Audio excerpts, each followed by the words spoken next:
Topic है हमारे पास functions. जी हाँ, क्या होता है फंक्शन? हर वो रिलेशन फंक्शन कहलाता है। जी हाँ, क्या कहा मैंने? हर वो रिलेशन फंक्शन कहलाता है जिसके अंदर पहले सेट के हर एलिमेंट की, ध्यान से सुनना, पहले सेट के हर एलिमेंट की कोई ना कोई यूनिक इमेज यहाँ मौजूद होती है। हर एलिमेंट की, कोई भी एलिमेंट खाली नहीं बचना चाहिए सेट ए में। यानी कि फंक्शन के अंदर जो डोमेन होता है वो हमेशा पहला सेट होता है पूरा, हमेशा। ये जो आपके सामने लिखा मैंने, ये एक फंक्शन है क्योंकि इसके अंदर पहले सेट के हर एलिमेंट की कोई ना कोई इमेज दूसरे सेट में मौजूद है। यहां ध्यान दीजिए, इसकी इमेज ये है, इसकी इमेज ये है, इसकी इमेज ये है। जी हाँ, क्या ये रिलेशन फंक्शन है? No sir. नो क्यों सर। नहीं है? इसकी एक इमेज है, देखो मान लो ये 1 है, ये 2 है, ये 3 है। 1 की इमेज भी 1 है, 2 की इमेज 1 है, 3 की इमेज 2 है। अब मैं आपसे पूछना चाहता हूँ, क्या क्या 1 की 2 इमेज है? No sir. नहीं, एक यूनिक इमेज है और वो है 1। क्या 2 की 2 इमेज है? No sir. सर। इसकी भी एक ही इमेज है, 1। क्या 3 की 2 इमेज है? No sir. No sir. सबकी, आप ध्यान से देखो, पहले सेट के हर एलिमेंट की एक यूनिक इमेज सेट बी में मौजूद है। तो इसका ये मतलब हुआ हमारे पास कि ये दोनों ही हमारे पास जो है वो फंक्शंस है, दोनों ही फंक्शन है। ध्यान से देखें। लेकिन अगर मैं आपके सामने तीसरी मैपिंग बनाऊं, इसे हम मैपिंग बोलते हैं, एरो डायग्राम या मैपिंग, फंक्शंस में मैपिंग कह देते हैं इसको। अगर मैं ऐसे कहूं कि इस ऑब्जेक्ट की, इस एलिमेंट की इमेज ये है, इसी की इमेज ये भी है, और इसकी इमेज ये है, अब क्या ये फंक्शन है? No sir. No sir. No sir. तो ये फंक्शन नहीं है, क्योंकि इसके अंदर एक एलिमेंट की 2 इमेज होगी हमारे पास। इस वजह से हम ये कह सकते हैं कि इसकी क्योंकि 2 इमेज हो गई, यूनिक इमेज नहीं है, तो इसका मतलब ये रिलेशन फंक्शन नहीं है। मगर ये दोनों रिलेशंस फंक्शन हैं। इस वाले फंक्शन को बोलते हैं हम, जिसके अंदर एक की एक इमेज इस तरीके से चलती है, इसको बोलते हैं वन वन फंक्शन। वैसे तो इस साल कोई नहीं पूछेगा आपसे ये वन वन क्या होता है, और ये जो भी मैं बताऊंगा, लेकिन आपकी नॉलेज के लिए बता रहा हूँ कि आपको ये पता होना चाहिए कि जब हर एलिमेंट की एक एक इमेज होती है तो वो वन वन फंक्शन कहलाता है। अगर दो अलग अलग की सेम इमेज हो जाए तो ये कहलाता है मैनी वन फंक्शन। क्या कहलाता है ये? Many one function. लेकिन लेकिन याद रखना, 1 की मैनी इमेज वाला कभी भी कोई फंक्शन नहीं होता। 1 मैनी कोई फंक्शन नहीं है। या तो फंक्शन का नाम है वन वन, या फंक्शन का नाम है मैनी वन। बात समझ में आ गई इतनी? Yes sir. हर बाद वाले सेट के एलिमेंट को, जिसकी कोई ना कोई इधर इमेज, जो किसी ना किसी की कोई ये है, इमेज है, ये तो इमेज हो गए, लेकिन वो जो एलिमेंट है जिनकी ये इमेज है वो इनकी प्री इमेज कहलाती है। 1 की प्री इमेज पूछूं मैं आपसे तो वो 1 है। 1 की प्री इमेज पूछूं दूसरी तो वो 2 भी है। 2 की प्री इमेज 3 है। तो प्री इमेज क्या है? पहले सेट के वो सारे एलिमेंट जिनकी कोई ना कोई इमेज दूसरे सेट में मौजूद है, वो सब प्री इमेज कहलाती हैं, और बाद वाले सेट के एलिमेंट्स को हम इमेजेस बोलते हैं। इतनी बात समझ में आ गई? इमेज क्या है और प्री इमेज क्या है? Yes sir. अच्छा, डोमेन की बात करूं फंक्शन के अंदर, तो वो क्या होगा? अभी बताया मैंने आपको। हाँ जी, डोमेन क्या होगा? मान लीजिए आपके पास एक फंक्शन है f a से b पर, a to b, तो डोमेन क्या होगा? डोमेन सेट ए। सेट ए पूरा होगा हमेशा। क्यों होगा? क्योंकि मैंने आपको अभी भी बताया कि फंक्शन क्या है। हर वो रिलेशन, ध्यान देना शब्दों पे, हर वो रिलेशन जिसके पहले सेट के हर एलिमेंट की, हर एलिमेंट यानी कि every element has its unique image in set B. तो इसका मतलब जब हर एलिमेंट को आपने यूज करा जिसकी कोई ना कोई इमेज इधर मौजूद है, तो इसका मतलब वो सारे एलिमेंट डोमेन में काउंट होंगे। तो इसका मतलब फंक्शन के केस में जो डोमेन होता है वो हमेशा सेट ए होता है। कोडोमेन आपको पहले से ही पता है, सेट बी होता है। और रेंज जो है वो हमेशा इक्वल एंड सबसेट होती है किसका? कोडोमेन का। या तो वो कोडोमेन के बराबर होगी या फिर वो कोडोमेन का सबसेट होगी। बताइए जी, इतनी बात समझ में नहीं आई क्या?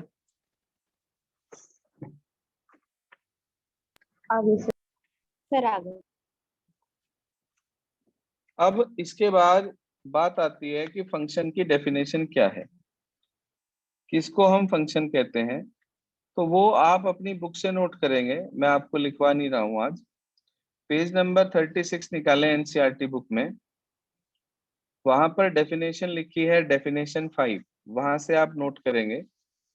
सिर्फ पढ़ रहा हूं मैं, नोट आप लोग कर लीजिएगा।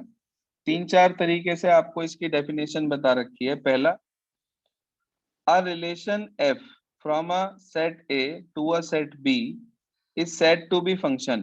कोई भी रिलेशन ए से बी पर फंक्शन सिर्फ तब कहलाता है जब if every element of A has one and only one image in set B. वही बात बताइए आपको, वन एंड ओनली वन मतलब यूनिक इमेज। डेफिनेशन क्लियर हो गई सभी को? Yes sir. इसे अपने पास नोट जरूर कर लेंगे। दूसरे वर्ड्स में आपको क्या बता रखा है, ध्यान दीजिए। In other words, a function F is a relation from a non-empty set A to a non-empty set B such that domain of F is A। क्या मतलब? Domain of F is A, यानी कि हर element की image होगी। Indirect way में कह दिया, इसने बोल दिया डोमेन A है। What do you mean by this domain A? Means every element of A has its unique image, has its image in set B। Unique तो बात की बात है, अगर डोमेन में ए आ गया तो इसका ये मतलब हुआ कि हर एलिमेंट की कोई ना कोई इमेज तो यहाँ पर मौजूद जरूर है। और आगे कह रहा है and no two distinct ordered pair in F have the same first element. जैसे इसके अंदर अगर मैं इसके ऑर्डर्ड पेयर लिखूं तो ऑर्डर्ड पेयर क्या बनेगा? 1 - 1 1 1। तो आप देखो इन दोनों ऑर्डर्ड पेयर के फर्स्ट एलिमेंट सेम हो गए। हाँ जी, यस ऑर्डर्ड सर। पेयर के फर्स्ट एलिमेंट सेम हो गए, तो इसका मतलब ये फंक्शन नहीं है। लेकिन अगर इसके अंदर आप इनके ऑर्डर्ड पेयर लिखो तो इनके फर्स्ट एलिमेंट सब अलग अलग आएंगे। देखो 1 1 2 1 3 2। बाद वाला सेम हो जाए कोई दिक्कत नहीं है, पहले वाला सेम नहीं होना चाहिए। चेक कर लो, यहाँ 1 आ रहा है, यहाँ 2 आ रहा है, यहाँ 3 आ रहा है, तो इसका मतलब सब अलग अलग है। आपको यस। डेफिनेशन सेकंड क्लियर हो गई कि फंक्शन एफ क्या है? वो एक रिलेशन है नॉन एम्प्टी सेट ए से नॉन एम्प्टी सेट बी पर, such that domain of F is A and no two distinct ordered pair in F have the same first element. Fine. Yes sir. Yes. आगे समझो, आगे समझो क्या कह रहा है।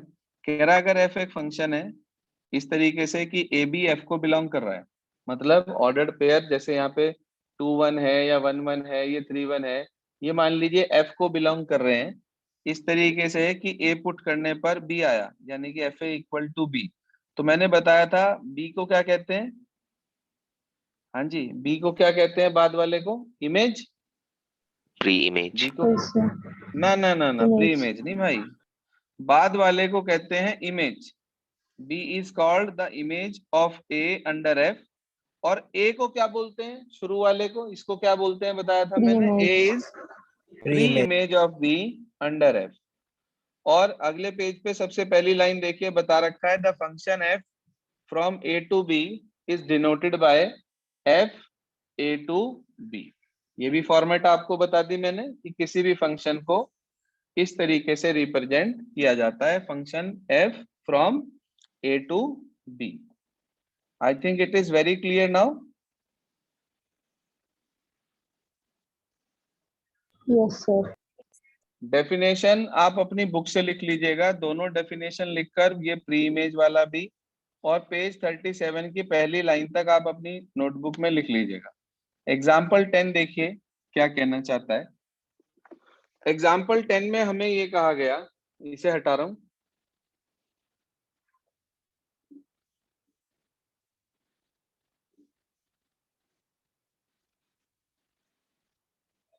सुनिए।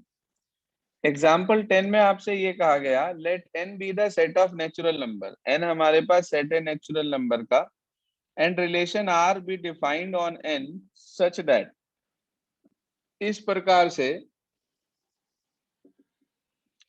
कि आपको एक रिलेशन r दे दिया, set of all X Y such that y is equal to 2x, जहां पर x y दोनों नेचुरल नंबर को बिलोंग कर रहे हैं। तो उसने हमारे से कहा डोमेन बताओ, कोडोमेन बताओ और रेंज बताओ आर की, और उसके बाद वो ये कह रहा है कि भाई क्या ये रिलेशन फंक्शन है, मुझे नहीं पता। आप इसके अंदर उठा के वैल्यू पुट करते चले जाओ। इसकी रोस्टर फॉर्म लिख रहा हूँ, बोलिए 1 पुट करूंगा तो कितना आएगा? 2 आएगा। 2 पुट करूंगा तो कितना आएगा? 4 आएगा। 3 पुट करूंगा तो 6 4 पुट करूंगा तो 8 एंड सो ऑन, और चलता चला जाएगा। तो इसका मतलब ये हुआ कि डोमेन तो हर हालत में वही होगा जो पहला सेट है। भाई ये फंक्शन एफ जो है वो नेचुरल, सॉरी रिलेशन है, फिलहाल ये रिलेशन जो है वो एन से एन पर है। वो ये चेक करना चाह रहा है, आपसे बताना चाह रहा है कि भाई क्या ये रिलेशन फंक्शन है, मुझे नहीं पता। सबसे पहले मैंने चेक करा क्या हर एलिमेंट की इमेज मौजूद है इसमें। हाँ जी, है क्या? भाई 1 की इमेज भी है, नेचुरल नंबर तो आपके पास सारे ही हैं, ये सब नेचुरल नंबर हैं। तो आप ध्यान से देखो, क्या डोमेन इसका नेचुरल नंबर हो गया n? Yes sir. तो अगर इसका डोमेन नेचुरल नंबर n हो गया तो इसका मतलब हर एलिमेंट की एक यूनिक इमेज है, तो हम कह सकते हैं कि ये फंक्शन हो गया। उसके बाद उसने कहा कोडोमेन बताओ, तो भैया कोडोमेन आपको मालूम ही है, बाद वाला पूरा सेट कोडोमेन होता है, तो वो भी बाई चांस n ही हो गया हमारे पास। उसके बाद उसने हमारे से रेंज मांगी। आप में से कोई बच्चा बता सकता है इसकी रेंज क्या है, ध्यान से देखकर? All even numbers. Set of even natural numbers. Set of even natural numbers. Even natural numbers का जो सेट है वो हमारे पास इसकी रेंज है। आप कहेंगे since every element of first set has its unique image, या वन एंड ओनली वन लिख लो, has its unique image in second set. तो इसका क्या मतलब हुआ? इट इम्प्लाइज रिलेशन इज, हाँ जी, रिलेशन इज फंक्शन। ये देना था आपको। बताइए, सिस्टम क्लियर हो गया? यस। एग्जाम्पल 11th में ये कह रहा है examine each of the following relations given below and state in each case giving reasons whether it is a function और नॉट। जी हाँ, पहला पार्ट रोस्टर फॉर्म दे रखी है। आपको कुछ नहीं करना, सिर्फ और सिर्फ ये देखना है कि क्या ऑर्डर्ड पेयर के सारे पहले एलिमेंट डिफरेंट हैं। अगर वो सारे डिफरेंट हैं, ध्यान से सुन लीजिए, अगर वो सारे डिफरेंट हैं तो इसका मतलब वो रिलेशन फंक्शन है, और अगर वो सारे डिफरेंट नहीं है तो इसका मतलब वो रिलेशन फंक्शन नहीं है। ठीक है जी, अलग अलग होने जरूरी है। तो अब मैं आपसे पूछना चाहता हूं, पहले पार्ट में आप ध्यान से देखिए, क्या ऑर्डर्ड पेयर के सारे पहले एलिमेंट 2, 3 और 4 सब डिफरेंट हैं या सेम सेम है एक दो? Sir different. सब डिफरेंट है। सब डिफरेंट है, तो इसका मतलब ये रिलेशन फंक्शन है या नहीं है? है सर। सब है। है। सेकंड पार्ट देखो, 2, 2, 2, 4, 3, 3, 4, 4, पहले एलिमेंट चेक करो, 2, 2, 3, 4। जी हाँ, 2 दो बार आ गया, कोई फंक्शन नहीं है। सर इसका फंक्शन नहीं है। मतलब एलिमेंट 2 की 2 इमेज होगी, तो इसका मतलब ये रिलेशन फंक्शन नहीं है। ये रीजन देना है आपको, उसने मांगा है आपसे। इसके बाद थर्ड पार्ट देखकर चेक करके बताओ, इसके अंदर ऑर्डर्ड पेयर के पहले एलिमेंट है 1, 2, 3, 4, 5, 6। कोई फंक्शन फंक्शन है या है। नहीं है? है, बिल्कुल ठीक फंक्शन। बात। ठीक है जी। इसके बाद एग्जाम्पल 12 आप अपने आप करेंगे, मैं नहीं बता रहा हूँ। वैल्यू रखकर सिर्फ फाइंड आउट करनी है और कुछ नहीं करना है। इसके बाद टाइप्स ऑफ ग्राफ्स हैं हमारे पास। ग्राफ मैं आपको बनाने सिखाऊंगा सारे, क्योंकि कोई भी ग्राफ एग्जाम में बनाने के लिए पूछ लिया जाता है कि ये ग्राफ शो करके बना के दिखाइए। नोट करो अपने पास क्या क्या आपको आज करना है इससे रिलेटेड।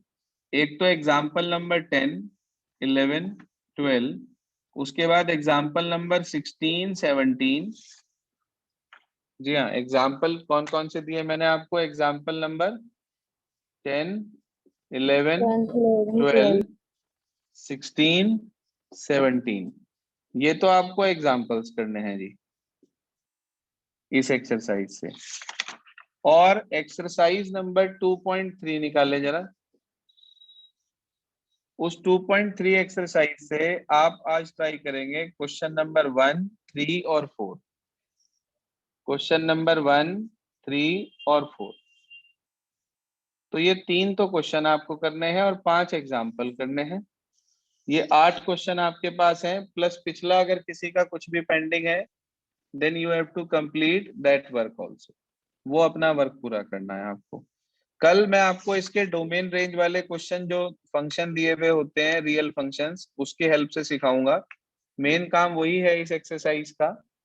लगभग 2 दिन लगेंगे अलग अलग कैटेगरीज आपको एक्सप्लेन करने में, और इसके ग्राफ बताने हैं मुझे भी आपको। 2 चीजें इसके अंदर बची हैं, बाकी सारा काम लगभग इस चैप्टर का हमारा ओवर हो चुका है। तो होमवर्क क्लियर हो गया आप सभी को क्या करना है? Yes sir. आज के लिए सिर्फ इतना ही है, इसे कंप्लीट कर लेंगे।